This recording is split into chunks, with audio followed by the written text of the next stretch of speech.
Halo, hai anak-anak hebat, bagaimana kabar kalian hari ini? Baik bukan? Berjumpa lagi dengan Bapak. Kali ini kita akan belajar bersama, yaitu mata pelajaran tema 2, subtema 1, muatan IPA dengan bab adaptasi makhluk hidup. Kira-kira kali ini kita akan belajar apa ya? Kali ini kita akan mempelajari tentang adaptasi. Sebelumnya, apa sih adaptasi itu?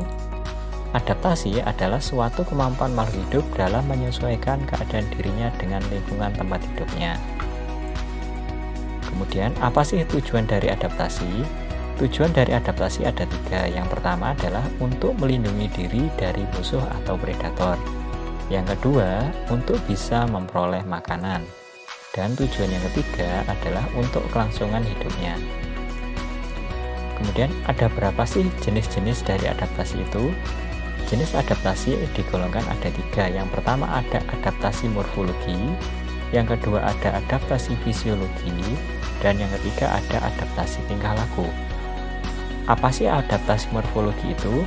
Adaptasi morfologi adalah penyesuaian bentuk tubuh dan struktur tubuh luar makhluk hidup atau alat-alat tubuh makhluk hidup terhadap lingkungannya.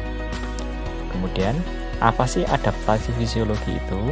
Adaptasi fisiologi adalah penyesuaian fungsi alat tubuh bagian dalam pada makhluk hidup terhadap lingkungannya.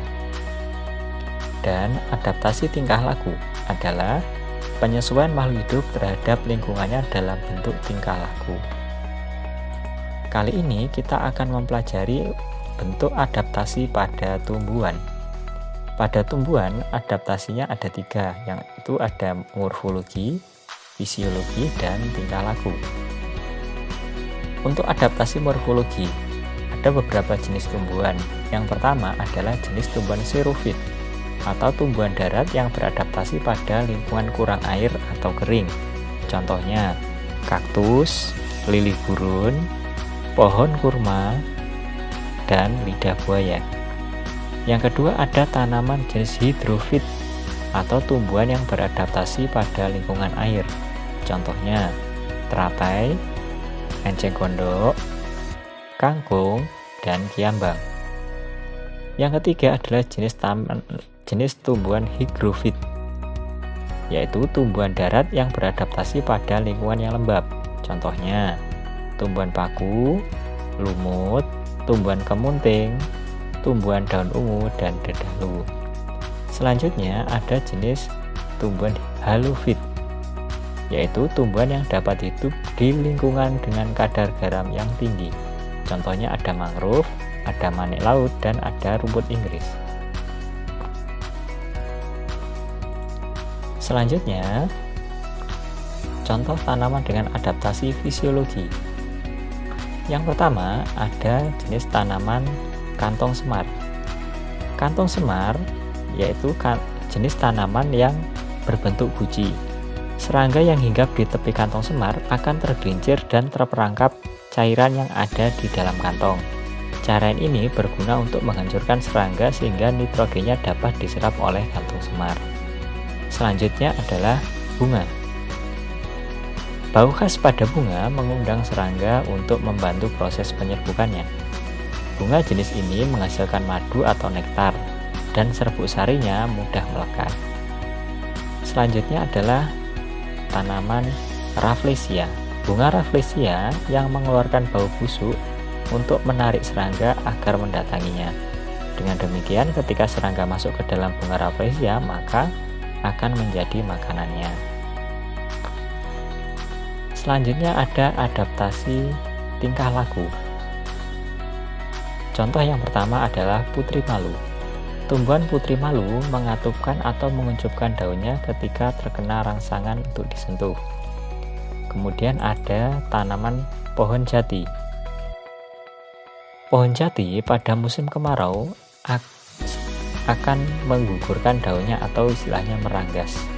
Hal ini tujuannya adalah untuk mengurangi penguapan. Contoh selain jati yang bisa meranggas adalah ada tanaman sengon, petai, randu, dan bunga flamboyan. Selanjutnya adalah jagung.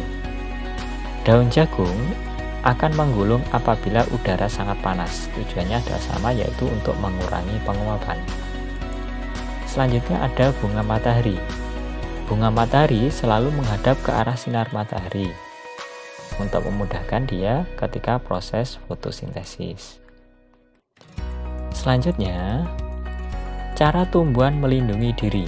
Ada beberapa cara. Yang pertama adalah memiliki duri.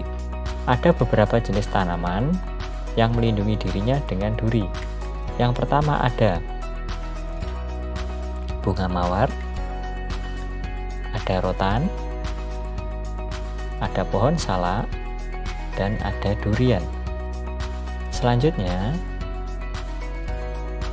memiliki rambut halus. Ada beberapa tanaman yang melindungi diri dengan rambut halus, antara lain ada bambu, jagung, tebu, dan daun terong.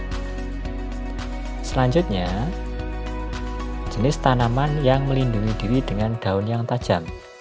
Ada lidah buaya, ada nanas, dan ada tanaman kaktus. Selanjutnya, jenis tanaman yang menghasilkan getah. Ada pohon karet, ada sawo, ada nangka, mangga, dan pepaya. Kemudian ada pula tanaman yang melindungi diri dengan menghasilkan racun. Yang pertama ada kecubung, dan yang kedua ada tanaman jarak. Nah, demikian penjelasan singkat dari Bapak. Semoga apa yang kita pelajari kali ini kalian dapat memahaminya. Sampai berjumpa lagi di video berikutnya. Wassalamualaikum warahmatullahi wabarakatuh.